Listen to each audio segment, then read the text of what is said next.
Vrasjet u shfaqen sërish në Shqipëri, në ditët e para të korrikut.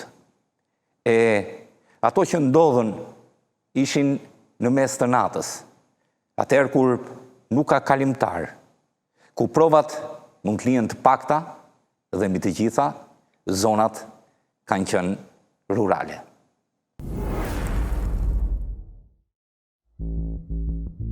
Vera në Shqipëri është zakonisht stinë e lëvizjes, e pushimeve, e takimeve familjare dhe e jetës më aktive në hapësirat publike. Por muajt e verës shoqërohen shpesh me vrasje, ekzekutime në rrugë, atentate të organizuara, konflikte që përshkallëzohen dhe histori të vjetra që rikthehen në skenë. Momente që trondisin opinionin publik dhe hapin sërish një debat të madh. Pse në shoqërinë shqiptare një vrasje shpesh nuk mbetet vetëm një ngjarje e vetme, por mund të shndërrohet në fillimin e një serie konfliktesh të reja. Në shumë raste, pas një krimi të rënd nuk mbyllet vetëm një histori. Për te autorit dhe viktimës mbeten familje të prekura, konflikte të trashëguara, armiqësi të vjetra dhe një ndjenjë se një humbje duhet barazuar me një tjetër humbje. Pikërisht tu lind një nga fenomenet më shqetësuese, cikli i akmarrjes. Në një shoqëri moderne, vrasja duhet përfundojë me drejtësi. Autori duhet identifikohet, të arrestohet dhe të dënohet nga institucionet. Por realiteti tregon se në disa zona dhe komunitete, sidomos aty ku ekzistojnë konflikte tërshme familjare, dënimi i autorit nuk arrin gjithmonë ta shuajë dëshirën për akmarrjet e pala tjetër. Për familjen e viktimës, humbja shpesh perceptohet jo vetëm si një çështje ligjore, por si një plagë që kërkon gjyqësi personale. Kjo është arsyeja pse disa vrasje në Shqipëri kanë krijuar zinxhir të gjatë ngjarjesh. Një konflikt i nisur vite më parë mund të rikthehet pas një dekade. Një emër i harruar mund të dalë sërish në një dosje hetimore. Një vrasje e vetme mund të prodhojë frikë, pasiguri dhe një tjetër ngjarje të rëndë. Por përballë këtij fenomeni qëndron edhe një realitet tjetër. Çdo vrasje lë pasoja shumë të mëdha se sa vetëm dy palët e përfshira në konflikt. Ajo prek familje të tëra, krijon pasiguri te komuniteti dhe sfidon shtetin për të treguar se ligji është më i fortë se akmarrja. Vera, me lëvizjet e shumta dhe me jetën më intensive publike, shpesh nxjerr në pa edhe tensione të fshehura. Njerëzit lëvizin më shumë, konfliktet bëhen më të dukshme dhe në disa raste një përplasje e vjetër mund të përfundojë tragjikisht. Sot do të analizojmë jo vetëm ngjarjet e fundit, por edhe një pyetje më të thellë. Pse disa vrasje në Shqipëri nuk përfundojnë me një viktimë, por rrezikojnë të kthehen në një zinxhir të ri vrasjesh? Çfarë roli ka drejtësia në ndërprerjen e këtij cikli? Dhe sa e vështirë është për një shoqëri të largohet nga logjika e gjakmarrjes? Marrim në analizë vrasje në Shkodër. Aty ku asgjë nuk mund të parandalosh. Edhe pse mund të arrestosh, të identifikosh dhe të gjykosh dhe të japësh dënime të rënda për ata që kryejnë vrasje, sërish në emër të gjakut vrasja do kryhet.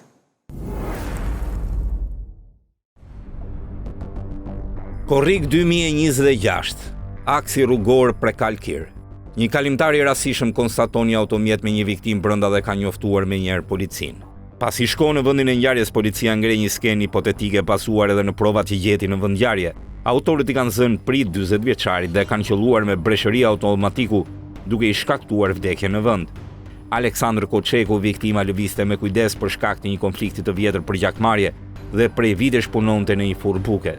Hetuesit kanë nisur administrimin e pamjeve nga kamerat e sigurisë për gjatë itinerarit të ndjekur nga viktima në përpjekje për të rindërtuar lëvizjet e tij dhe për të identifikuar autorët. Megjithatë, zona ku ndodhi atentati nuk monitorohet me kamera, çka e vështirëson hetimin. Pista kryesore lidhet me një konflikt të hershëm, konkretisht me vrasjen e Angelin Shkambit në dhjetor të vitit 2017. Sipas dosjes asaj kohe, vllai i viktimës Artan Koçeku e kishte thirrur Shkambin në një takim dhe e kishte ekzekutuar me 10 plumba. Hetimet e 2017-s evidentuan se konflikti kishte lindur për një borxh prej 40.000 eurosh, por edhe për motive nderi, pasi viktima mund kishte një lidhje me motrën e vëllezërve Koçeku. Artan Koçeku dënua për këtë vrasje dhe aktualisht po vuan dënimin. Familjarët e Aleksandr Koçeku dyshojnë se atentati të martës është kryer për gjakmarrje duke lidhur drejt për drejt me ngjarjen e 9 viteve më parë. Të afërmit e viktimës deklarojnë se familja e tyre ndodhet në gjakmarrje që prej vitit 2017 pas vrasjes së Angelit Shkambit dhe se Aleksandr Koçeku lëvizte gjithmonë me kujdes nga frika e një akti akmarrje. Ndërkohë Aleksandr Koçeku ishte në hetim edhe për dosjen e vrasjes së 19 vjeçarit Pavlim Preka, ngjarje e ndodhur në shkurt 2025. Prokuroria e Shkodrës e dyshon se ai së bashku me Vasil Koçeku dhe Claudio Lisaj mori pjesë në planifikimin dhe në realizimin e vrasjes së 19 vjeçarit. Sipas akuzës, motivi lidhet me faktin se 19 vjeçari dyshuai se po planifikonte rrëmbimin e vajzës së Vasil Koçekut me qëllim fejesën, ndonse ajo nuk ishte dakord.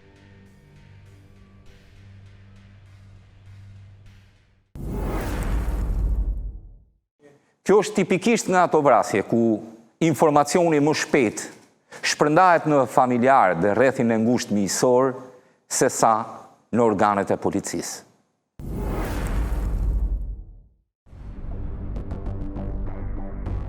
Nëntë muaj pas vrasjes së një të riu, policia e Shkodrës finalizoi operacionin e koduar Pesha e krimit, duke arrestuar 2 persona të dyshuar për vrasjen e 20 vjeçarit Pavlin Preka, i cili u gjeti pa jetë në oborrin e banesës së tij në fshatin Guci e Re, më 27 shkur 2025. Në pranga ran 2 shtetas, 20 vjeç banues në fshatin Mgull dhe 43 vjeç banues në fshatin Hoti i Ri. Sipas policisë, të dy dyshohen për veprat penale vrasje me paramendim e kryer në bashkëpunim si dhe mbajtje pa leje dhe prodhimin e armëve shpërthyese dhe municionit. Operacioni u zhvillua nga Drejtoria Vendore e Policisë Shkodër në drejtimin e prokurorisë, me mbështetjen e Forcës Kombëtare të Sigurisë Njësisë Shkodër. Ngjarja e rëndë kishte ndodhur pas ditën e 27 shkurtit të 2025-s, kur Pavlin Preka u gjeti vrarë në oborrin e banesës së tij në fshatin Guci e Re. Menjëherë pas krimit, grupi hetimor nisi veprimet për dokumentimin e ngjarjes, duke kryer kontrolle në zonë, administruar provat materiale dhe duke marrë dëshmi nga familjarë banor. Sipas familjarëve, 20 vjeçari nuk kishte konflikte të njohura. Ai jetonte mes Dukagjinit dhe Gucisë së Re, ku kishte ndërtuar edhe banesën e tij, ndërsa familja merrej me blegtori. Pas disa muaj shëtime, policia deklaron se ka arritur të identifikojë dhe arrestojë 2 persona të dyshuar si autor të ngjarjes.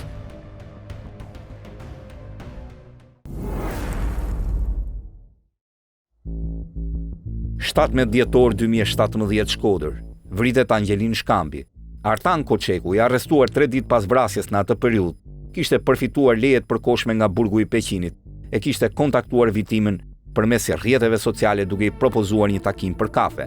Hetimet e prokurorisë aso kohe sugjeronin se mes palëve ekzistonin konflikte të mëparshme, të lidhura si me një borxh financiar, ashtu edhe në mosmarrëveshje personale. Sipas organit akuzës, më 17 dhjetor 2017, Angelin Shkambi gjendet i pajet brenda automjetit të tij pranë varrezave në zonën e Stom Golemit në Shkodër. Në vendngjarje, grupi hetimor sekuestron gjoja armëzjari dhe prova të tjera materiale, ndërsa ekspertiza mjekoligjore konstatoi plagë të shumta me armëzjari në kokë dhe në pjesë të tjera të trupit. Dosja hetimore përmend gjithashtu se familja të dyshuarit kishte pranuar autorsinë sipas mënyrës së përshkruar në hetim, pretendim që përbën pjesë të provave të administruara nga prokuroria. Vetë autori vrasjes i kishte dërguar fjalë familjes se kishte kryer ai ekzekutimin.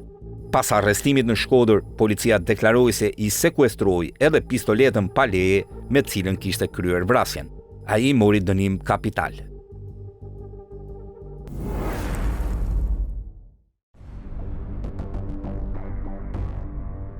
Nga hyrja paraprake e vendit të ngjarjes, grupi hetimor dyshon se Aleksandër Koçeku ka rënë në një prit të organizuar me kujdes. Autori ose autorët, sepse ende nuk ka një përcaktim konkret, kishin zgjedhur paraprakisht segmentin rrugor ku do të kryej atentati, duke pritur momentin kur 40 vjeçari do të kalonte me automjetin e tij. Në vendngjarje, ekspertët e kriminalistikës sekuestruan 25 gëzhoja automatiku, të cilat, sipas verifikimeve të para balistike, dyshohet se janë qitur nga e njëjta armë. Numri i madh i gëzhojave le të kuptohet se ndaj viktimës është qelluar me breshëri me synimin për të mos i lënë asnjë mundësi shpëtimi. Për shkak të intensitetit të zjarrit, hetuesit besojnë se atentati është planifikuar në detaje dhe është ekzekutuar në një pikë, autorët kishin avantazh ndaj viktimës. Koçeku po lëvizte me automjetin e tij në aksin Kir Prekal kur u përball me breshërinë e plumave. Mënyra e organizimit të sulmit ka ngritur dyshime se autori kishte informacion mbi itinerarin dhe lëvizjet e tij, megjithse mbetet ende pjesë e verifikimeve që po kryen. Duke qenë se të gjitha qitjet u kryen nga njëjta armë, mendohet se personi i cili ka qelluar dyshohet se ka patur emocionale gjithçka.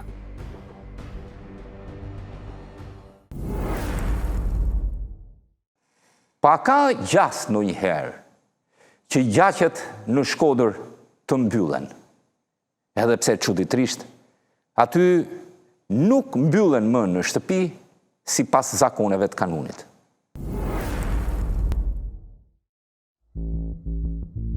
Vetëgjysia nis aty kur nuk arrestohen autorët e një krimi, por një dënim nuk i jep fund gjithmonë konfliktin vetëm në Shkodër. Në shtetës së drejtës, përgjigjja ndaj vrasjeje duhet vi nga institucionet. Policia e ton, prokuroria ngre akuzën dhe gjykata vendos dënimin. Edhe në Shkodër, pavarësisht historisë së konflikteve mes familjeve, autorëve të vrasjeve, kur identifikohen dhe provohet fajësia e tyre, arrestohen dhe përballen me dënime të rënda deri në maksimum që parashikon ligji. Nga këndvështrimi juridik, drejtësia ka bërë punën e saj. Megjithatë, në shumë raste, nuk mjafton për familjen që ka humbur një të afërm. Për ta dënimi i autorit nuk them pas jetën e humbur dhe nuk e zhduk dhimbjen. Në komunitete ku konfliktet kanë rrënjë të vjetra, humbja nuk perceptohet vetëm si një çështje penale, por edhe si një plagë që vazhdon të ndikojë në marrëdhëniet mes njerëzve. Kjo është arsyeja pse pavarësisht ekzistencës së sistemit të drejtësisë, disa familje mund të vazhdojnë ta shohin konfliktin si të pambyllur.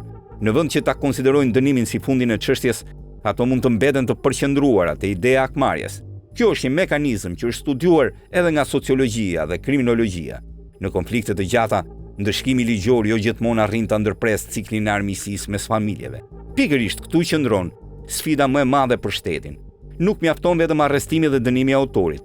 Duhet parandalohet edhe vazhdimi i konfliktit përmes mbrojtjes së familjeve të rrezikuara, ndërhyrjes së institucioneve dhe forcimit të besimit se drejtësia shtetërore është e vetmja rrugë për zgjidhjen e krimeve. Shkodra ka njohur ndër vite raste ku konflikte të nisura me një vrasje janë shndruar në zinxhir ngjarjesh të dhunshme që kanë zgjatur me vite. Kjo tregon se edhe kur ligji vepron dhe autori dënohet, pasojat sociale të krimit nuk përfundojnë automatikisht. Për familjen e viktimës, dhimbja mund të vazhdojë për shumë kohë, ndërsa për institucionet sfida mbetet të sigurojë që ajo dhimbje të mos shndrohet në një cikël të rrjedhune. Prandaj suksesi i drejtësisë nuk matet vetëm me numrin e autorëve të arrestuar, apo me vitet e dënimit të dhëna nga gjykata. Ai matet dhe me aftësinë për të ndërprerë konfliktin dhe për të garantuar që një vrasje të mos pasohet nga një tjetër. Vetëm kur familjet besojnë se shteti është në gjendje të japë drejtësi dhe të garantojë sigurinë e tyre, zvogëlohet rreziku që konfliktet të vazhdojnë përtej sallës së gjyqit. Kanuni në fakt rregullonte ligjin atëherë kur ligji nuk ekzistonte. Atëherë kur organet nuk ekzistonin. E pyetja që ngrihet është, po tani?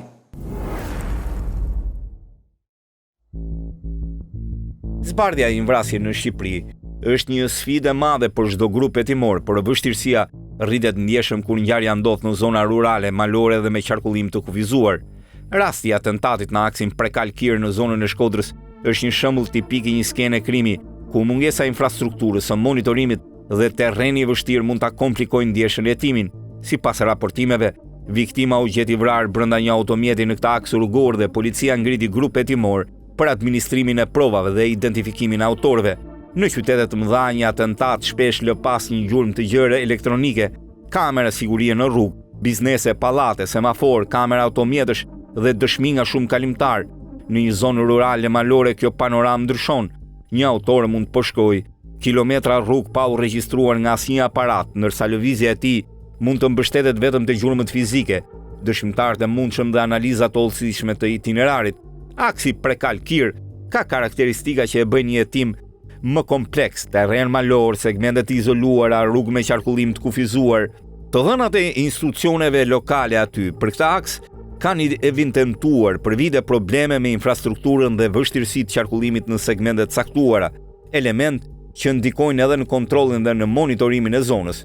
Por gjithsesi policia është duke parë kohën e lëvizjes së viktimës për të përcaktuar kur dhe ku mund të jetë ndjekur kontroll të telefonave celular, për të identifikuar komunikime ose praninë e personave të tjerë në zonë, ekzaminim balistik për të përcaktuar armën dhe lidhjen me ngjarje të tjera, kërkim të gjurmëve biologjike dhe materiale në automjet dhe në vendngjarje. Një tjetër vështirësi në zonat rurale lidhet me faktin se komunitetet e vogla shpesh kanë marrëdhënie të ndërlikuara shoqërore. Në raste që lidhen me konflikte të vjetra, akmarrje apo gjakmarrje, hetuesit nuk duhet të analizojnë vetëm autorin fizik të dyshuar, por edhe historikun e konflikteve, lidhjet familjare dhe motivet e mundshme që mund të kenë çuar në këtë ngjarje.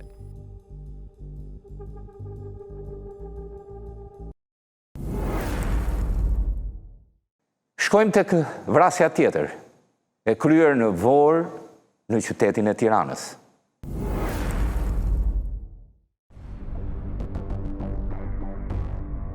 Një ekzekutim me armëzjarri në një zonë rurale të Tiranës ngre me njerë një pyetje që përsëritet sa herë ndodh një ngjarje e tillë. Kemi të bëjmë me një vrasës profesionist apo një krim i tillë mund kryhet dhe nga persona pa trajnim të posaçëm? Përgjigjja nuk mund të jepet vetëm duke u bazuar te fakti se është përdorur një armëzjarri apo se viktima është goditur nga distanca. Në hetimet kriminale, profesionalizmi nuk matet me një element të vetëm, por me tërësinë e veprimeve të para, gjatë dhe pas krimit. Një autor me përvojë kriminale mund të shfaqë aftësi në planifikim, në zgjedhjen e kohës dhe vendit, në shmangjen e gjurmëve dhe në largimin nga vendngjarja. Po aq rëndësi kanë mënyra e përzgjedhjes së objektivit, njohja e lëvizjeve të viktimës dhe aftësia për të reduktuar rrezikun e identifikimit. Kto janë element që hetuesit i analizojnë për të kuptuar nëse kemi të bëjmë me një veprim të organizuar apo me një krim oportunist. Nga ana tjetër, vetë akti i qëllimit me armë nuk është domosdoshmërisht treguesi profesionalizmit. Historia kriminale tregon se autor pa trajnim ushtarak apo pa eksperiencë të veçantë kanë kryer vrasje me armëzjarri në rrethana të ndryshme. Përdorimi i një arme nuk bën automatikisht autorin një ekzekutor profesionist, ashtu si një goditje fatale nuk provon domosdoshmërisht aftësi të jashtëzakonshme. Zona rurale shton një dimension tjetër në analizë. Ajo mund të ofrojë më pak dëshmitar, më pak qarkullim dhe më shumë mundësi për të vepruar pa u vënë re.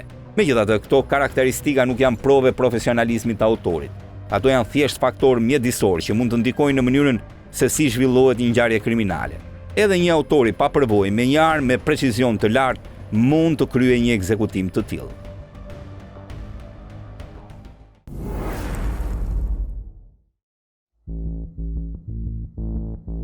Hetimet për vrasjen e 50 vjeçarit Edmond Sula po përqendrohen te pista e një atentati të organizuar. Versioni paraprak i policisë së Tiranës është se viktima dyshohet se është ekzekutuar nga një qitje nga distancë e largët, ndërsa autorët besohet se pritën lëvizjen e tij përpara banesës. Në një rindërtim të mundshëm, grupi hetimor thotë se Sula mund të jetë qelluar nga një distancë të paktën 70 metra. Sipas hetuesve, autorët ishin pozicionuar në një zonë me bimësi përballë banesës dhe kanë pritur momentin kur 50 vjeçari mbriti duke e goditur me një plumë të vetëm që rezultoi fatal. Mënyra e ekzekutimit orientoi hetimet drejt pistës së një vrasjeje të porositur. Megjithatë, kjo mbetet një hipotezë hetimore dhe jo një përfundim i provuar. Mungesa e provave materiale në vendngjarje e ka bërë hetimin më kompleks, duke i shtyrë hetuesit të përqendrohen te verifikimi i kontakteve, aktivitetit konflikteve të mundshme dhe viktimës. Një nga drejtimet e hetimit lidhet me aktivitetin e Sulës në shitblerjen e tokave. Sipas policisë, familjarët kanë referuar ekzistencën e disa mosmarrveshjeve, ndërsa konfliktet me banorët e zonës deri në këtë fazë nuk konsiderohen pistë kryesore. Paralelisht, verifikohet dhe shkuara e tij. Sipas policisë, ai rezulton të jetë proceduar më parë për vepra të ndryshme penale.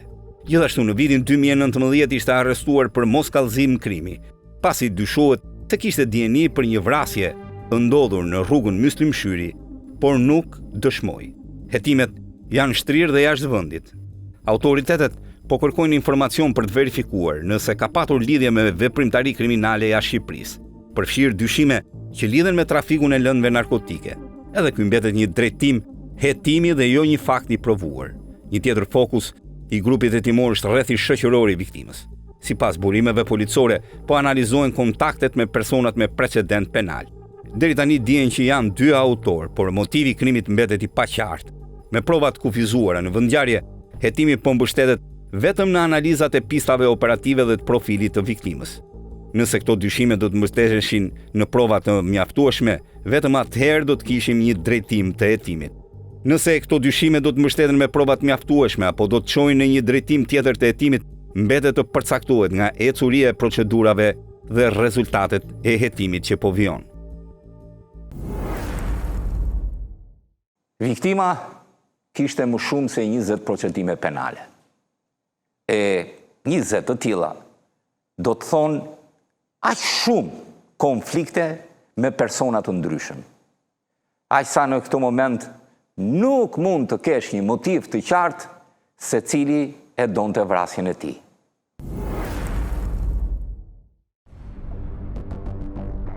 Por sa e vështirë është të gjesh një motiv kur një person me shumë procedime penale ekzekutohet. Me një histori të gjatë përballjesh me drejtsinë, me 10 procedime penale në të kaluarën, u vran në rrethana të dyshimta dhe hetimi merr një dimension të veçantë. Në pamje të parë një profil i tillë mund të duket sikur e lehtëson punën e hetuesve. pasi ekzistojnë më shumë konflikte të mundshme, më shumë emra për të verifikuar dhe një histori që mund t'jap pista. Por në realitet, një e kaluar e tillë mund ta bëjë hetimin dhe më kompleks.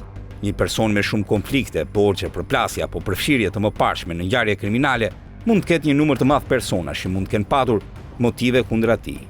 Pikërisht këtu qëndron vështirësia kryesore. Hetuesit nuk përballen me mungesën e pistave, por me një numër shumë të madh pistash që duhet të filtrohen. Të dallosh konfliktin real që lidhet me vrasjen nga konfliktet e së kaluarës është një nga sfidat më të mëdha të një hetimi penal. Nëse ekzekutimi kryhet në mënyrë të organizuar, vështirësia rritet dhe më shumë. Një autor që pret momentin kur viktima hyn në banesë, që zgjedh një pozicion të favorshëm dhe që largohet pa lënë gjurmë të dukshme, tregon një ngjarje që mund të ketë patur planifikim. Në këto raste, hetimi nuk mbështetet vetëm te provat në vendngjarje, por tek analiza e gjithë rrjetit kontakteve të viktimës, komunikimeve, lëvizjeve dhe konflikteve të mundshme. Megjithatë, një histori kriminale e viktimës mund të jetë edhe një avantazh për hetuesit. Sa më shumë të dhënat ekzistojnë për të kaluarën e një personi, aq më shumë ka për të ndërtuar një hartë të marrëdhënieve të tij. Çdo konflikt, çdo përplasje apo çdo lidhje më parshme mund të kthehet në një piknisje për hetimin. Pyetja kryesore nuk është vetëm kush mund ta ketë vrarë, por cili nga konfliktet e shumta mund të ketë kaluar kufirin drejt një urdhri për eliminim. Fakti që një person vritet teksa hyn në shtëpinë e tij tregon gjithashtu se autori ka patur informacion mbi rutinën e viktimës. Njohja e orareve, lëvizjeve dhe mënyra e jetesës është shpesh një element që hetuesit e analizojnë për të kuptuar nëse kemi të bëjmë me një sulm të rastësishëm apo me një veprim të planifikuar. Por edhe në raste të tilla, gjetja e autorit nuk është automatike. Një motiv i mundshëm nuk është provë, një konflikt i vjetër nuk është domosdoshmërisht shkak i vrasjes dhe dyshimi nuk mund të zvendçojë faktet. Për të ndërtuar një dosje të qëndrueshme, nevojiten prova konkrete, gjurmë, komunikime, dëshmi, analiza teknike, lidhje të drejtpërdrejta mes autorit dhe ngjarjes. Përfundimisht, një person me më shumë se 20 procedime penale mund të duket si një viktimë e një histori të lexueshme, por pikërisht kjo histori mund ta bëjë hetimin një labirint me shumë rrugë. Sa më shumë konflikte të ketë patur një individ, aq më e madhe është lista e mundësive, por jo domosdoshmërisht më e lehtë se gjetja e së vërtetës. Sfida e policisë është të ndaj zhurmën nga prova dhe të gjejë atë lidhje të vetme që e çon te dyshimet për të kapur autorin.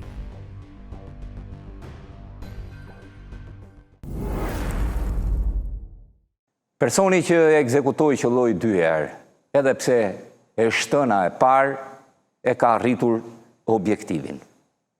Pikërisht nga kjo arsye, mendohet që autori, i cili ishte gjaktot, mund të jetë një vrasës me pagesë.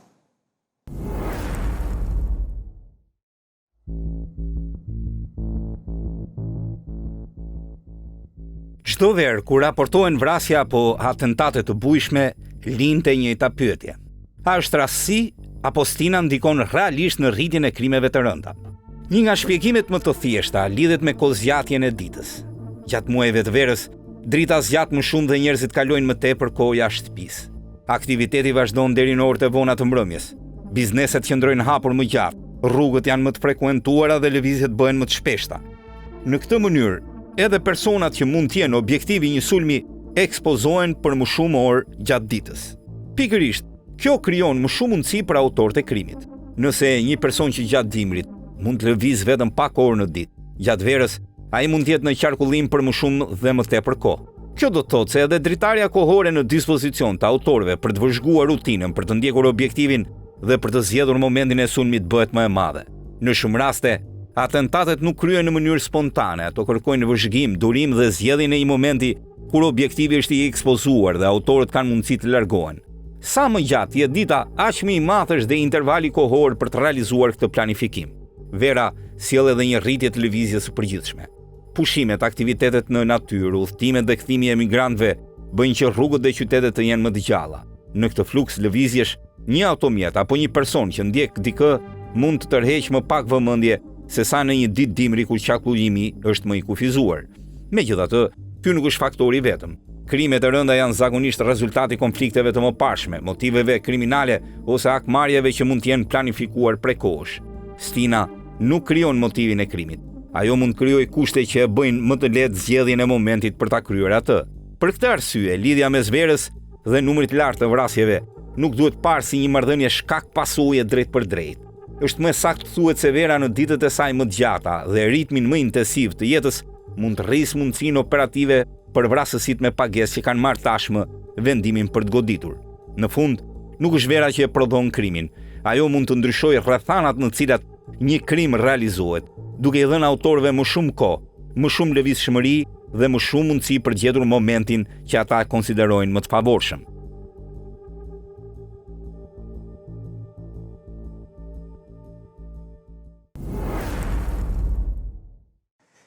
Vetëm duke analizuar këto dy vrasje kupton se sa goditje mund të bësh kur ekziston një konflikt i gjakmarrjes dhe sa goditje i bën një viktime kur je i paguar.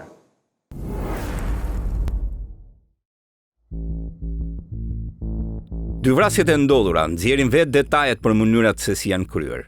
Në njërin rast viktima u qellua me rreth 25 plumba, ndërsa në tjetrin u përdor vetëm një plumb fatal. Edhe pse numri të shtënave nuk mjafton për të përcaktuar motivin apo profilin e autorit, ai mund të analizohet në kontekstin e dinamikës së krimit. Në rastet ku dyshohet për konflikte të gjata personale, si gjakmarrja apo akmarrja, dhuna mund të jetë më intensive. Në literaturën kriminologjike, një numër i madh goditjesh ndonjëherë lidhet me ngarkesë të lartë emocionale, zemërim ose dëshirë për dhënë një mesazh ndaj familjes apo grupit kundërshtar. Megjithatë, kjo nuk është një rregull absolut, pasi mund të ndikojnë edhe faktorë të tjerë, si përdorimi i armëve automatike, situata në vendngjarje apo synimi për të garantuar vdekjen e viktimës. Megjithatë, kjo nuk është një rregull absolut, pasi ndonjëherë ndikojnë edhe faktorë të tjerë, përdorimi i automatikëve, situata në vendngjarje apo një synim për të garantuar vdekjen e shënjestrës. Në anën tjetër, një vrasje e kryer me një të shtënë të vetëm arrim në përfundimin se bëhet fjalë për një vrasës me pagesë. Ky është një interpretim si një ekzekutim me karakter më instrumental. Në këtë lloj krimi, objektivi kryesor është përmbushja e kontratës, me sa më pak ekspozim dhe me sa më shumë efikasitet. Kjo mund të shpjegojë përdorimin e forcës minimale të nevojshme për të realizuar objektivin, pa element që tregojnë përfshirje emocionale. Gjithsesi, numri plumave nuk do të provonte në raste të tjera vetvetiu motivin ose gjendjen emocionale të autorit. Por, ai gjithmonë paraqet një tablo. Një autor mund të qellojë shumë herë edhe për arsye taktike, nga frika se viktima mund të mbijetojë, ose për shkak të karakteristikave të armës që ka përdorur. Po ashtu, edhe një vrasje me një plumb nuk do të thotë domosdoshmërisht se autori ka qenë i ftohtë emocionalisht. Por analiza një vrasje mbështetet në tërësinë e provave hetimore, motivin, marrëdhënien mes autorit dhe viktimës, provat materiale, dëshmitë dhe konteksti. Numri plumave gjithmonë është një element orientues për të nxjerrë përfundime të sigurta mbi motivin apo profilin e autorit.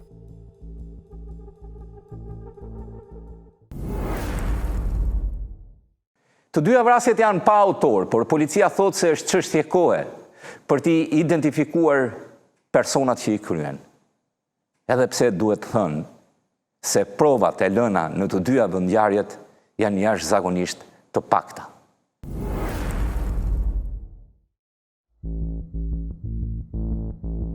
Asnjë shtet në botë nuk arrin një normë 100% të zbardhjes së vrasjeve. Edhe vendet me institucion më të zhvilluara të drejtësisë dhe me teknologjinë më të avancuar kanë raste që mbeten të pazbardhura për vite ose nuk zgjidhen kurrë. Kjo nuk është domosdoshmërisht treguesi një dështimi të sistemit, por pasojë e kompleksitetit të hetimeve, mungesës së provave, vështirësisë në identifikimin e autorëve ose faktorëve të tjerë që e bëjnë të pamundur arritjen e një rezultati në çdo rast. Edhe Shqipëria është në këtë realitet. Të pretendosh se çdo vrasje do të zbardhet është një objektiv praktikisht i paarritshëm. Megjithatë, kjo nuk do të thotë se të gjitha vrasjet kanë të njëjtën peshë, për sa i përket interesit publik dhe pritshmërive ndaj institucioneve.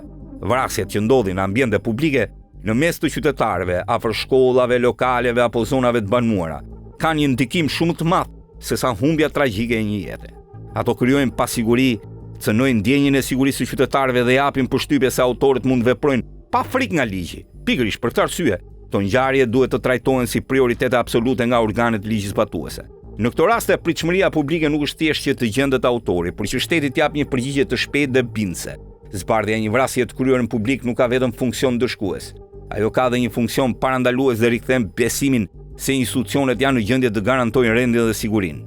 Prandaj objektivi realist nuk është kërkohet një normë ideale për 100% të zbardhjes së çdo vrasje, por të sigurohet që krimet me rrezikshmëri të lartë shoqërore, veçanërisht ato që trondisin opinionin publik dhe cënojnë sigurinë kolektive, të hetohen me prioritet maksimal dhe të kenë shkallën më të lartë të mundshme të zbardhjes. Kjo është një nga mënyrat më të rëndësishme për ta forcuar besimin e qytetarëve tek shteti.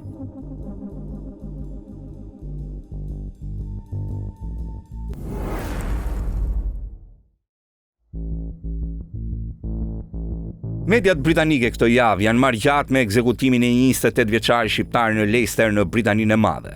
Media lokale, Leicester Mercury, shkruan: policia britanike identifikoi Ervin Lita, shqiptarin që humbi jetën pasi u gjeti plagosur në një rrugë të Leicesterit. 28 vjeçari, i njohur gjithashtu me emrin Ervin Axhami, u gjet në orët e para të mëngjesit të së dielës më 12 korrik 2026 në Compton Road, ku më pas u shpalli vdekur në vendngjarje. Në kuadër të hetimeve, policia arrestoi fillimisht 2 persona, 36 dhe 27 vjeç, të 2 banues në Leicester, në ndyshimin për vrasje, por ata u liruan më pas me kusht, ndërsa hetimet vijojnë. Hetimi për vrasje nisi pasi shërbimi i ambulancës East Midlands Ambulance Service njoftoi policinë se rreth orës 6:58 minuta kishte mbërritur në vendngjarje. Personeli i ambulancës e gjeti Litën të shtrirë në rrugë dhe konstatoi vdekjen e tij. Autoritetet po punojnë për të zbardhur se si përfundoi ai në atë vend dhe cilat ishin rrethanat e plota të ngjarjes, ndërkohë familjarët e viktimës po mbështeten nga oficerë të specializuar të policisë. Inspektori i hetimeve Kevin Hames deklaroi se hetimet mbeten intensive. Ekipi ynë tha i po ndjek një sër pistash për të zbardhur plotësisht rrethanat e kësaj ngjarje. Hetimet përfshirin analizimin e pamjeve të kamerave të sigurisë, ekzaminimet mjekoligjore dhe marrjen në pyetje të dëshmitarëve. Ai u bëri edhe një apel qytetarëve. Nëse ndokush ka informacion dhe ende nuk ka folur me policinë, ju lutem të na kontaktoj sa më shpejt. Ai ishit në zonën e Compton Road të dielën në mëngjes. Keni parë ose dëgjuar diçka të dyshimt? Keni pamje nga kamera sigurie ose kamera e automjetit që mund të ndihmojnë hetimin? Ndërsa ITV.com shkruan: Ervin Lita gjendet nga ekipet e East Midlands Ambulance Service në Compton Road në orët e para të mëngjesit të dielës më 12 korrik. Në lidhje me ngjarjen u arrestuan 2 persona, të 2 banues në Leicester të dyshuar për vrasje. Ta u liruan me kusht ndërsa hetimet ndaj tyre vijojnë. Policia e Leicestershire bëri të ditur se hetimi mbetet i hapur, ndërsa oficerët po punojnë për të përcaktuar se si Ervin Lita përfundoi në atë rrugë dhe për të zbardhur plotësisht rrethanat e ngjarjes, ndërkohë familjarët e viktimës po mbështeten nga oficerë të trajnuar posaçërisht. Të dielën, ekspertë e kriminalistikës u pan duke kryer ekzaminime në vendngjarje, ku policia kishte ngritur edhe një tendë hetimore brenda perimetrit të sigurisë. Po sa është zbulueshmëria e krimeve të rënda në Shqipëri?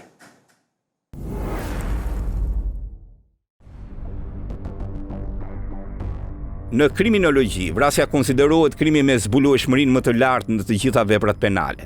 Arsyeja është e thjeshtë. Ndryshe nga krimet të tjera, një vrasje pothuajse gjithmonë lë një viktim, një vendngjarje dhe një zinxhir provash që aktivizon menjëherë hetimin. Sipas të dhënave të OKB-s, në nivel global zbulueshmëria e vrasjeve është mbi 60%, ndërsa në vendet me norma të ulta vrasjesh arrin mesatarisht deri në 90%. Në Europë dhe Azi, normat e zbardhjes janë përgjithsisht më të larta se në rajonet me kriminalitet më të lartë. Në Shqipëri, presioni për të zbardhur një vrasje është dhe më i madh se statistikat. Çdo vrasje kthehet në një çështje me ndikim të fortë publik, mediatik dhe institucional. Për policinë e shtetit dhe organet e hetimit, një autor i lirë nuk përbën vetëm një dosje të pasgjidhur, por edhe një rrezik për rendin publik dhe besimin e qytetarëve tek drejtësia. Ky presion është veçanërisht i lartë në rastet e ekzekutimeve të konflikteve për akmarrje apo krimit të organizuar. Në këtë rast, autoritetet përballen me pritshmërinë që jo vetëm të identifikojnë autorin, por edhe të zbulojnë porositësit, motivin dhe të gjithë zinxhirin kriminal. Sa më shumë zgjat hetimi pa rezultat, aq më i madh bëhet presioni publik dhe institucional. Paradoksalisht, edhe autorët që planifikojnë me kujdes një vrasje kanë të vështirë të eliminojnë çdo provë. Kamerat e sigurisë, gjurmët digjitale, komunikimet telefonike, analiza balistike, ADN-ja, dëshmitarët që krijojnë një mozaik provash që shpesh çon në identifikimin e autorëve edhe pas muajsh ose vitesh. Pikërisht për këtë arsye, në kriminologji, vrasja konsiderohet krimi që lë gjurmë më të shumta hetimor. Në këtë kuptim, çdo vrasje në Shqipëri nuk është vetëm një ngjarje kriminale, por dhe një provë për aftësinë e sistemit të drejtësisë. Sa më shpejt dhe më plotësisht të zbardhet një vrasje, aq më i fortë është mesazhi se shteti ruan kontrollin mbi rendin dhe se autorët, pavarësisht motivit apo mënyrës së ekzekutimit, kanë gjasa të përballen me drejtësinë.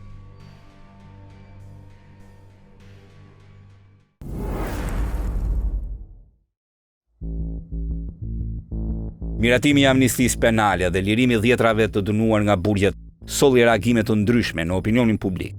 Por shumë prej personave që përfituan nga kjo mas, dita e daljes nga burgu u përjetua si një fillim i ri, një rikthim pranë familjes dhe një mundësi për të rindërtuar jetën pas periudhës së vuajtjes së dënimit. Por përballë emocioneve të tyre, është një përballje tjetër, ajo e shoqërisë me një pyetje më të madhe. A është sistemi i përgatitur që këta persona të rikthehen në komunitet pa krijuar një rrezik të ri? Në daljet e para nga institucionet e vuajtjes së dënimit, disa prej të liruarve u shfaqën para kamerave duke shprehur emocione. Disa thanë se prisnin me padurim të takonin familjarët, të riktheheshin pranë fëmijëve dhe të fillonin një jetë të re. Për ta amnistia shihet si një mundësi për të lënë pas një periudhë të vështirë dhe për të provuar se mund të integrohen sërish në shoqëri. Jam shumë i lumtur që po dal, duhet shkoj pranë familjes dhe të filloj nga e para, kanë qenë disa nga mesazhet e përcjella nga të dënuarit që përfituan nga kjo mas. Por shumë prej tyre, momenti i daljes nga porta e burgut është një përballje me një realitet të ri, ku liria shoqërohet edhe me përgjegjësi të mëdha. Megjithatë, përtej historive personale të atyre që u liruan, ekziston dhe një debat më i gjerë. Çdo amnisti penale sjell pyetje nëse interesat e individit janë vendosur në ekuilibër me interesin e shoqërisë për siguri. Qytetarët kërkojnë të dinë se cilët në fakt përfituan, a kishin kryer ata vepra të rënda, dhe nëse u mor masa që rikthimi i tyre në komunitet të jetë i kontrolluar. Në veçanti, familjet e viktimave të krimeve të rënda, që e shohin një amnisti me një këndvështrim tjetër. Për ta nuk është një ulje dënimi, ose një lirim i parakohshëm. Për ta mund të rikthehet dhimbja dhe djentësia se drejtësia nuk u realizua plotësisht. Për këtë arsye, çdo vendim për falje, për vrasje apo lehtësim dënimi kërkon një balancë të kujdesshme mes humanizmit dhe mbrojtjes së interesit publik. Amnistitë në sisteme moderne të drejtësisë nuk kanë si qëllim të zvendçojnë gjykatat apo të fshin përgjegjësinë penale. Ato përdoren për kategoritë caktuara të dënuarish, shpesh për persona me dënime më të ulta, për të burgosur që kanë vuajtur një pjesë konsiderueshme të dënimit, ose për raste që ligjvënësi i konsideron të përshtatshme për një masë lehtësuese. Për ata që dolin nga burgu, kjo ditë mund të jetë një shans i dytë. Për shtetin është një përgjegjësi e re të sigurojë që kjo mundësi të mos kthehet në një rrezik për qytetarët. Në verë, dita është më e gjatë, e një shënjestër mund të rri shumë gjatë në lëvizje. E vrasësit këtë kanë periudhën që ndjekin. Pikërisht, lëvizjet e gjata të viktimave të tyre të ardhshme. Natën e mirë dhe paçifat.